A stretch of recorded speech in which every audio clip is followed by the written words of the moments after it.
গৌর ভক্তবৃন্দ,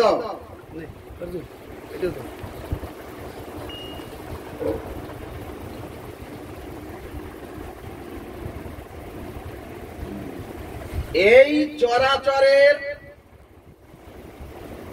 চরাচরের জগৎকে শাস্ত্র বললেন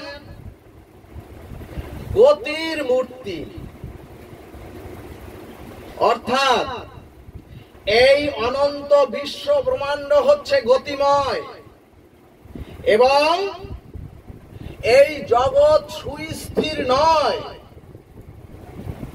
এই চরাচরময় জগৎ হচ্ছে অস্থির এবং চঞ্চল।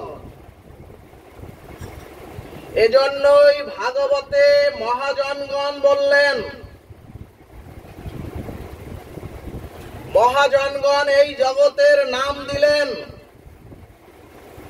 গতির মূর্তি।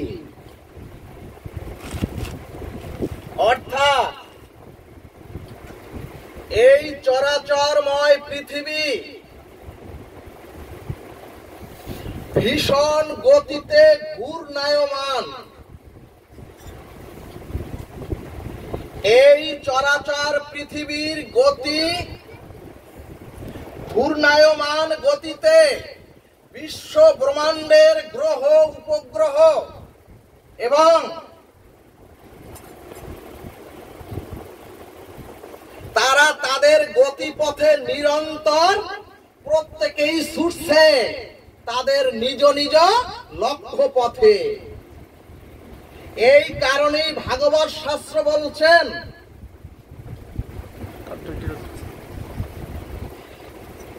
এই ভব সংসারটাই হলো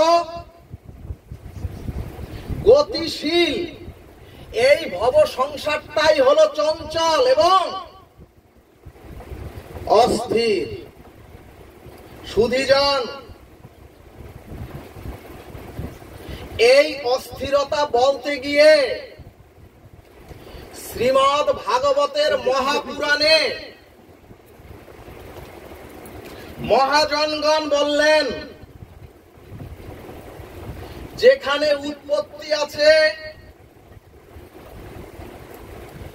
যেখানে জন্মের দ্বারা কিছুকাল স্থিতি আছে এবং এই উৎপত্তির পরিণামবাদ আছে, এই পরিণামবাদের পরে এই উৎপত্তির লয় আছে, এই উৎপত্তির ক্ষয় আছে এবং প্রলয় আছে।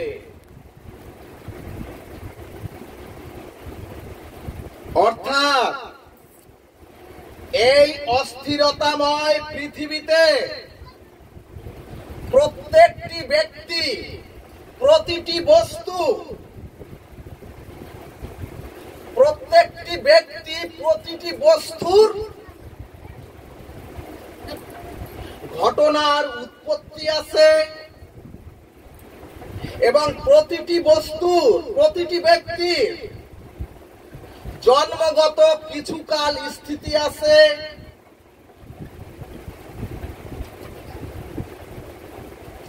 আবার এই স্থিতির পরিণামবাদ আছে। এরপরে এই জীবের ক্ষয়প্রাপ্ত হয়, সর্বশেষে লয় আর ধ্বংসপ্রাপ্ত হয়। ভক্তগণ, এই ছয়টি দোষ এই অনিত্য সংসারের, এই অনিত্য অস্থির কালের দ্বারা এই পৃথিবীতে প্রত্যেকের মধ্যে আমাদের আছে। এরপরে ভাগবত বললেন, এই যে উৎপত্তি হয়েছে, এই যে তোমরা ক্ষণকাল এখানে স্থিতি আছো, এরপরে যে তোমাদের পরিণামবাদ হবে। অর্থাৎ প্রত্যেকে আমরা শিশু ছিলাম, আমরা কৈশোরের রূপ নিয়েছিলাম, কৈশোরের পরে আমরা যৌবন প্রাপ্ত হয়েছিলাম, যৌবনের পরে এখন পৌরত্ব, বার্ধক্য এসেছে, আর বার্ধক্যের পরে জরা ব্যাধি, এই জড়বেদীকেই বলা হয় পরিণামবাদ। শাস্ত্র দৃষ্টান্ত দিলেন, মহিরুহু বট গাছ বা বট বৃক্ষের বীজ কণাটা, সূক্ষ্ম বীজ কণাটা ওই বীজের মধ্যেই ছিল এবং বীজ থেকে অঙ্কুরিত হয়ে ওই বট বৃক্ষটি মহিরুহু হয়ে পল্লবিত হলো। আবার ওই বট বৃক্ষটা 200 বছর পরে ওই মহিরুহু গাছটা ধ্বংসপ্রাপ্ত হলো। ভক্তগণ, এই জন্যই এই জগৎকে বলা হয় দুঃখালয়ম অশাশ্বতম, অর্থাৎ অনিত্যম। এখন প্রশ্ন আসবে, অনিত্য কাকে বলে? শুনেছি ছোট থেকে অনিত্য, অসুখম। ভাগবত শাস্ত্র বললেন, যে বস্তুর উৎপত্তি, যে বস্তুর স্থিতি এবং লয় আছে,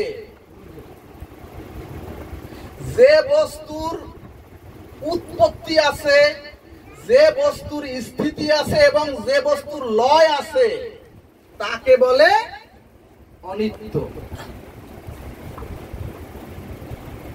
সুধীজন, এই অনিত্য বস্তুকে শ্রীমদ্ ভগবদ গীতা শাস্ত্র বললেন জাতস্যহি ধ্রুব মৃত্যু, অর্থাৎ মৃত্যু আপনাদের হবেই, এটা চিরন্তন অমোঘ সত্য।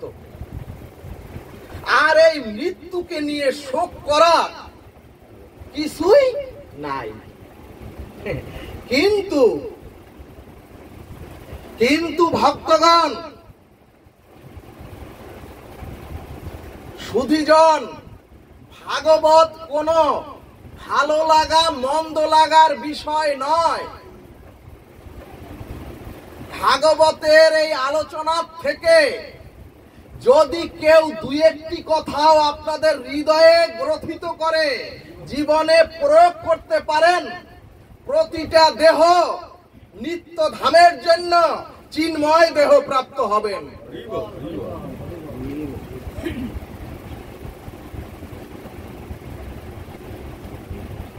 তাহলে শোকটা বা ভয়টা হলো, শ্রীমদ্ ভগবদ গীতায় দ্ব্যর্থ কণ্ঠে শ্রী ভগবান বললেন, মৃত্যুর জন্য শোক করার কিছু নেই। তবে হে জগৎজীব, শোকটা এবং ভয়টা হলো মৃত্যুর পরে তোমাদের কি গতি হবে, মৃত্যুর পরে আমার কি গতি হবে। শ্রীমদ্ ভাগবত বললেন, মৃত্যুর পরে আমার কি গতি হবে তা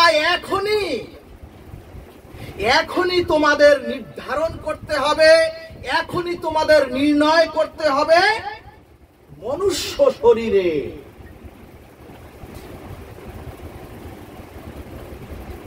কারণ ভক্তগণ, যদি আপনারা এখান থেকে ঢাকাতে যান, তাহলে কিন্তু 7 দিন আগে আপনারা প্রস্তুতি গ্রহণ করেন।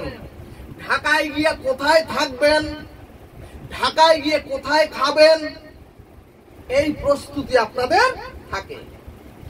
তাহলে সুধীজন, মৃত্যুর পরে কোথায় যাবেন, মৃত্যুর পরে কোথায় থাকবেন? কারণ ভগবান বললেন, মৃত্যুর পরের পথটা বড়ই অন্ধকারময়।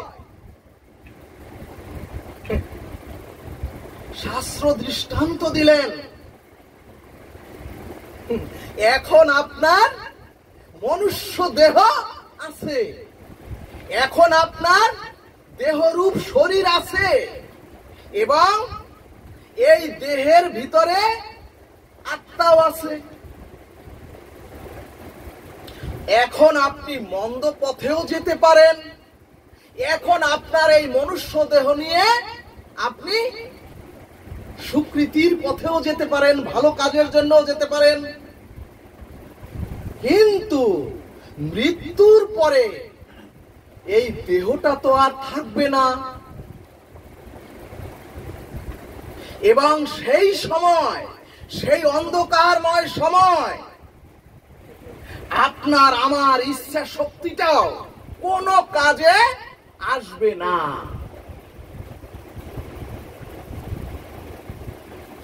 ভাগবত বলছে আপনার মৃত্যুর পরে আপনার ভৌগ দেহটা, আপনার ছায়ার দেহটা, আপনার বিদেহী আত্মাকে একটি অদৃশ্য কর্মফলের নিয়তি আপনার ওই ভৌগ দেহকে টেনে হিসড়ে নিয়ে যাবে পতনের পথে।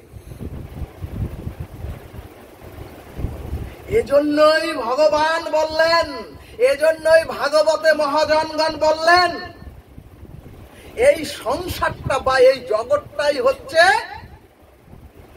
সমুদ্র, সিন্ধু আর পারাবার, এবং এই সংসার সমুদ্রে 6টি তরঙ্গ আছে। এখন প্রশ্ন, যা প্রত্যেককে পেতে হয়, যা প্রত্যেককে এই শরীরে গ্রহণ করতে হয়, সেই 6টি আঘাত কি কি? ভাগবত বললেন সেই তরঙ্গ হচ্ছে জন্ম, মৃত্যু, জরা ব্যাধি আর ক্ষুধা পিপাসা। জন্ম, মৃত্যু, জরা ব্যাধি, ক্ষুধা আর পিপাসা। শাস্ত্র বলছেন এই 6টি তরঙ্গের আঘাত এই সংসারের প্রত্যেককে পেতে হয়। সে মহান জ্ঞানী শাস্ত্রজ্ঞ হোক, সে মহান রাজা হোক, সে মহান কাঙ্গাল হোক, আর সে একজন ভিখারি পথ শিশু হোক।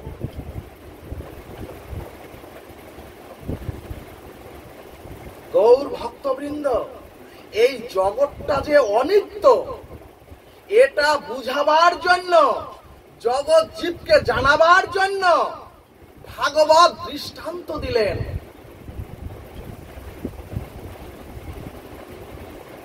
আপনি একটি আয়না বা দর্পণের সামনে, এই আয়নাটার সামনে আপনারা এখনই প্রমাণ করতে পারবেন, দাঁড়িয়ে যদি আপনারা ডান হাত দেখান,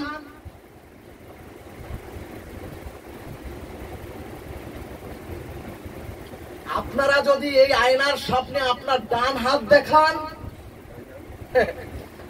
বিম্বের প্রতিবিম্ব হিসেবে, বিম্বের প্রতিবিম্ব হিসেবে ওই আয়নাতে আপনি আপনার ডান হাত না দেখে বাম হাত দেখবেন।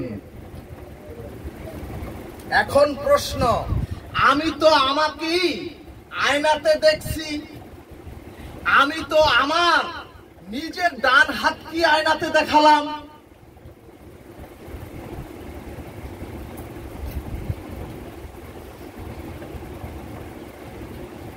তাহলে ওই আয়না যেখানে ডান হাত দেখালাম, একটু পরে আপনারা প্রমাণ করে দেখবেন, তাহলে ওই আয়না বাম হাত দেখালো কেন? ভাগবত বললেন এটাই হচ্ছে অনিত্যতা, এটাই হচ্ছে অনিত্য। অর্থাৎ আমরা প্রত্যেকে আমাকে আমরা যা মনে করে, যেটাকে সুখ পাবো বলে আমরা প্রতিনিয়ত মনে করছি, ভাগবত বললেন তোমরা যেটা সুখ বলে মনে করছো ঠিক তার বিপরীত, অনিত্যম, অসুখম, দুঃখালয়ম, অশশ্বতম। এরপরে শাস্ত্র আরো দৃষ্টান্ত দিলেন, একজন সুন্দরী যুবতী যদি দর্পণের মধ্যে নিজের কানের দুলবিহীন দাঁড়িয়ে থাকে,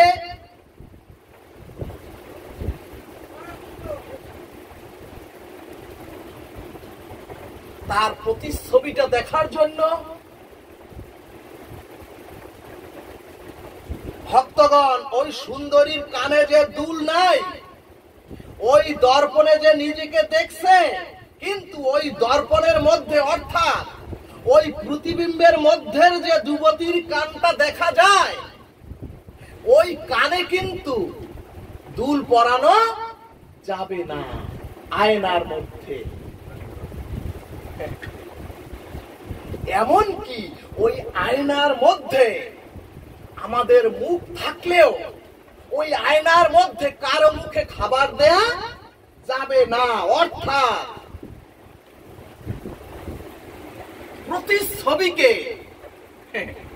প্রতিচ্ছবিকে সাজানো যায় না, আর প্রতিচ্ছবিকে কখনো খাওয়ানো যায় না। ঠিক তদ্রূপ ওই নিত্য গোলক ধামের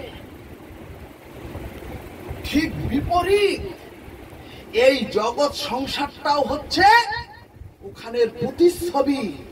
এবং একে যতই সুন্দর করে সাজাই, একে যত সুন্দর করেই সাজাতে চাই, এর পরিণাম হচ্ছে ধ্বংস, এর পরিণাম হচ্ছে অনিত্য। এখন প্রশ্ন, তাহলে নিত্য কি? আমরা যে অনন্ত জরাবেদী দুঃখকে জানলাম, তাহলে অনন্ত অখণ্ড শাশ্বত সনাতন আনন্দ কি? এখানে ভাগবত বললেন, এই দেহের সাথে টোটাল বিশ্ব ব্রহ্মাণ্ডের পদার্থের একটি নয়, সম্পূর্ণ মিল রয়েছে। অর্থাৎ অনন্ত বিশ্ব ব্রহ্মাণ্ডটাও সৃষ্টি হয়েছে ক্ষিতি অপতেজ মরুদ্গম, অথবা জল, মাটি, আগুন, বায়ু আর মহাকাশ বা আকাশ বা শূন্যতা দিয়ে। ঠিক তদ্রূপ আমাদের এই দেহটাও তৈরি হয়েছে 5টা জিনিস দিয়ে। সেই 5টা জিনিস ওই একই, ক্ষিতি অপতেজ মরুদ বোম। এজন্যই বলছে আমাদের দেহের সাথে বিশ্ব প্রকৃতির একটি মিল আছে, কারণ বিশ্ব প্রকৃতিও ধ্বংস হবে, আর আমাদের এই পঞ্চভৌতিক দেহটাও ধ্বংস হবে। বিশ্ব প্রকৃতিও হচ্ছে অনিত্য, আর আমাদের এই দেহটাও হচ্ছে অনিত্য। এই জন্যই ভগবান বললেন, হৃদ্দেশ অর্জুন তিষ্ঠতি। এরপরে আবার ভগবান বললেন, মাময়ী বাংশ জীবলোক জীবভূতা সনাতন। শ্রীমদ্ ভগবদ গীতায় ভগবান সিদ্ধান্ত দিলেন, যা স্থির, যা নিত্য, যা পরম সুখময়, যা শাশ্বত সনাতন, যা অজর অমর, সেই বস্তুটাই হচ্ছে আত্মা। অর্থাৎ আত্মার কোনো লয় বা প্রলয় বা ধ্বংস নাই। এরপরে ভগবান বললেন, যো ব্যক্তি তত্ত্বত, অর্থাৎ তোমরা আমাকে তত্ত্বের দ্বারা জানো। তত্ত্বের যারা আমাকে জানো, তত্ত্ব। এখন প্রশ্ন, তত্ত্ব মানে কি? শ্রীমদ্ ভগবদ গীতা বলছে, সব ধ্বংস হলেও, সমস্ত কিছু ধ্বংস হলেও যা ধ্বংস হয় না, এবং যা জানলে আর কিছু জানার বাকি থাকে না, তাকেই বলে তত্ত্ব। তাহলে ভগবানকে গীতার 4th অধ্যায়ে ভগবান বললেন, জন্ম কর্ম চমে দিব্যং যো বেত্তি তত্ত্বতঃ ত্যক্ত দেহং পুনর্জন্ম নৈতি মামতি অর্জুন। অর্থাৎ হে জগৎজি, যা পেলে আর পাওয়ার কিছু বাকি থাকে না, যা দর্শন করলে আর কিছু দর্শনের আকাঙ্ক্ষা থাকে না, তাকে বলে তত্ত্ব। এবং আমাকে জানতে হলে তোমরা তত্ত্বের দ্বারা জানো। এখন প্রশ্ন আসবে, আত্মা তো নিত্য, সেই নিত্য আত্মা অর্থাৎ আমাদের মধ্যে অনিত্যতার যে অস্থিরতা, আমাদের মধ্যে যে জরা ব্যাধি, তাহলে এটা এলো কি করে? সুধীজন, এই প্রশ্ন কি আসে না? আমাদের ভিতরের সত্তারূপ আত্মার তো জরা মরণ নাই, আমাদের আত্মার তো কোনো অস্থিরতা অনিত্যতা নাই, তাহলে আমাদের মধ্যে এই অজ্ঞানতা, জরা মরণ, ভোগ বাসনা কি করে এলো?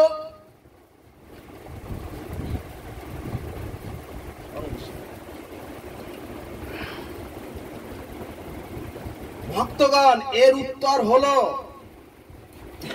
আমার সামনের এই লৌহ দণ্ডটা, এই লৌহ দণ্ডটির মধ্যে এখন আগুন নাই, এবং এটিকে আমি দণ্ডটিকে ধরলে আমাকে সে তাপ দিচ্ছে না। কিন্তু এই লোহা দণ্ডটি জ্বলন্ত আগুনে কিছুক্ষণ রাখলে তখন এই লোহা দণ্ডটি আগুন হয়ে যাবে। অর্থাৎ আগন্তুক ভাবে আগুনটা লোহা দণ্ডটির মধ্যে প্রবেশ করেছে।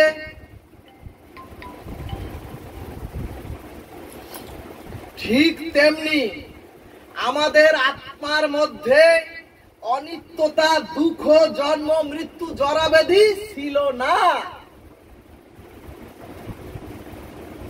কিন্তু এই আত্মাটা এই দেহকে অবলম্বন করে এই অনিত্যতার সাথে মিশে গিয়েছে।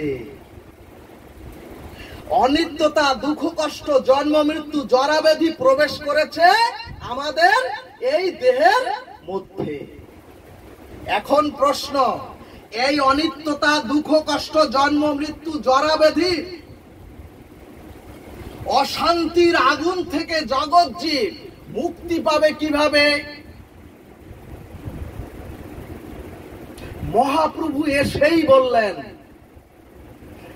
কৃষ্ণের সংসার করো ছাড়িয়া অনাচার। শ্রীমদ্ ভগবদ গীতায় ভগবান বললেন অন্তিম শ্লোকে, সর্বধর্মান পরিত্যাজ্য মামেকং শরণং ব্রজ অহং তাং সর্ব পাপেভ্য মোক্ষয়িষ্যামি মা শুচো। অর্থাৎ তোমরা তোমাদের জাতি ধর্ম, সর্বধর্মান পরিত্যাজ্যের কি ব্যাখ্যা? তোমাদের জাতি ধর্ম, তোমাদের কুল ধর্ম, তোমাদের দুঃখ কষ্ট জরা ব্যাধি জন্ম মৃত্যুর ধর্ম এই ত্যাগ করে তোমরা সকলে পরম ধর্ম আমার চরণে, গোবিন্দ বলছেন আমার চরণে তোমরা সমর্পিত হও। বলো না গো রাধে রাধে।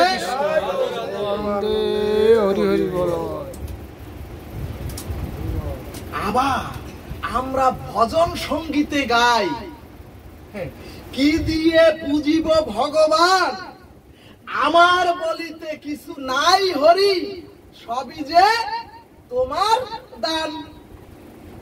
এই যে আমার বলিতে কিছু নাই হরি, এইটা শুনে বেশ পুলকিত হই আর হাততালিও পড়ে। এজন্যই ভগবান বললেন, তোমার যদি কিছু না থাকে, তোমরা যা কিছু আহার করো, তোমরা যা কিছু কর্ম করো, যা কিছু করো, আমাকে নিবেদন করে করো। রাধে। ভগবান বললেন, ওরে ওরে জগৎ জীব রূপী অর্জুন, যদি আমাকে নিবেদন না করো, তোমরা প্রত্যেকে অভিশপ্ত হবে। এখন প্রশ্ন, কেন জগৎজীব অভিশপ্ত হবে? এই ক্ষেত্রে মহাভারত দৃষ্টান্ত দিলেন। হনুমানকে, অর্থাৎ ভগবানের ভক্তকে, হনুমান ভগবানের ভক্ত, ভগবানের ভক্তকে পুড়িয়ে মারার জন্য হনুমানের লেজে আগুন ধরিয়ে দিলেন দশানন রাবণ। গৌর ভক্তবৃন্দ, এই ক্ষেত্রে ভাগবত বলছে, কিন্তু রাবণের জানা ছিল না এই সরাসরে রাবণ রূপ অসুরদেরও জানা নাই। যদি কোন সজ্জনকে, যদি কোন সাধুজনকে, যদি ভগবানের ভক্তকে এই সরাসরে কেউ মিথ্যার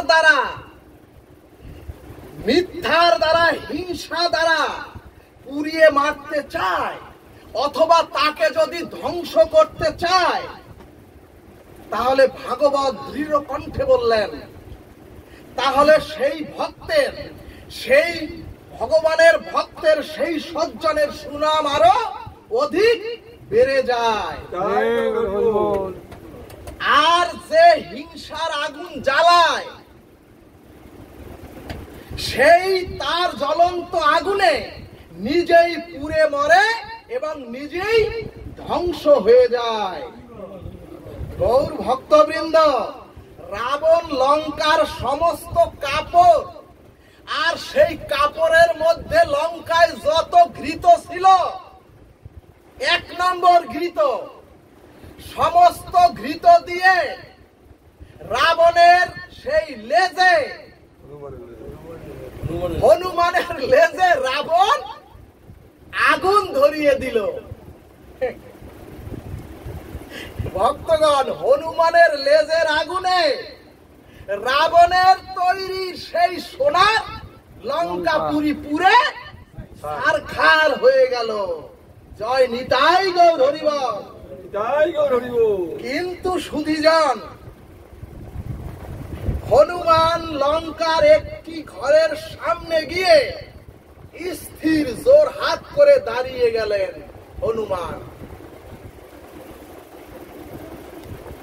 এবং দাঁড়িয়ে বলল, প্রভুকে, ভগবানকে বলল, হে প্রভু রাম, এই ঘরটিতে আগুন দেওয়া যাবে না, এই ঘরে আগুনের তাপ লাগানো যাবে না। হরিবল হরিবল। ভক্তগণ, ঘরটি ছিল ভগবান ভক্তের বিভীষণের, এবং ঘরটিতে নিরন্তর রাম নাম জপ হয়, ঘরটিতে নিরন্তর রাম নাম খচিত আছে সামনে সম্মুখে, যা সনাতনী হিন্দুদের প্রত্যেকের ঘরে আগে ছিল। ঘরটির সামনে তুলসী মন্দির আছে। সেই বিভীষণের ঘরের সামনে হনুমান দেখে তুলসী মন্দির আছে, এবং ওই ঘরটির মধ্যে তুলসী দেবীকে সেবিত পূজিত হয় নিরন্তর। সেবিত পূজিত বলতে সারাদিন তুলসী মহারানীর কাছে গিয়ে বসে থাকতে হয় না। তুলসী মহারানীকে একটু দিনান্তে 3 বার জল দিলেই তুলসী মহারানী খুশি। জগৎ জীবকে মহাভারত শিক্ষা দিলেন। কি শিক্ষা দিলেন? আমাদের ঘরটিকেও কৃষ্ণের ঘর করতে হবে, আমাদের ঘরটিকেও রাধারানীর ঘর করতে হবে, আমাদের ঘরটিকে গৌর হরির ঘর করতে হবে। কিন্তু আমাদের প্রত্যেকের কাছে প্রশ্ন, আমরা কি আদৌ আমাদের ঘরটিকে তাকেও করেছি? ভগবান বলছেন, তোমাদের দেহ রথে আমি ভগবান।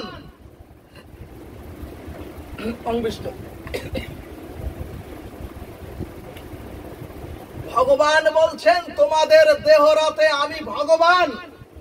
তোমাদের প্রত্যেকের হৃদয়ে আত্মা রূপে, পরমাত্মা রূপে তোমাদের সারথি হয়ে নিরন্তর তোমার সাথে আমি আছি।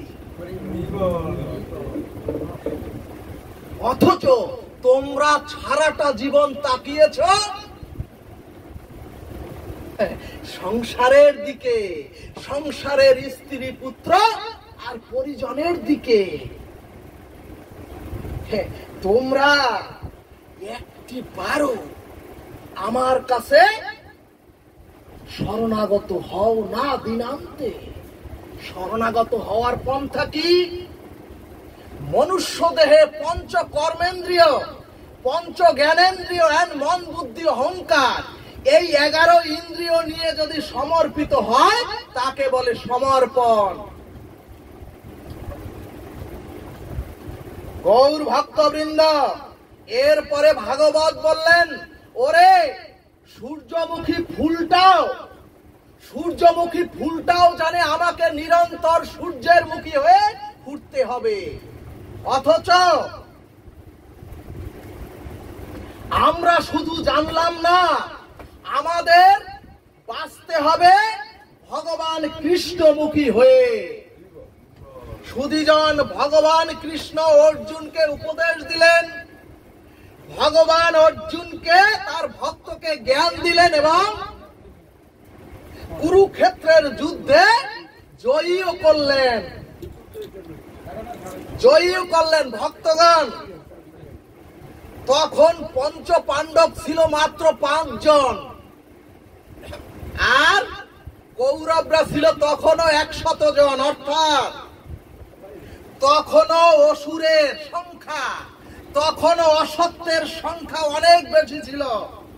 কিন্তু ভগবান শ্রীমদ্ ভগবত গীতায়, শ্রীমদ্ ভাগবতে, শ্রী শ্রী চৈতন্য চরিতামৃতে দেখিয়ে দিলেন,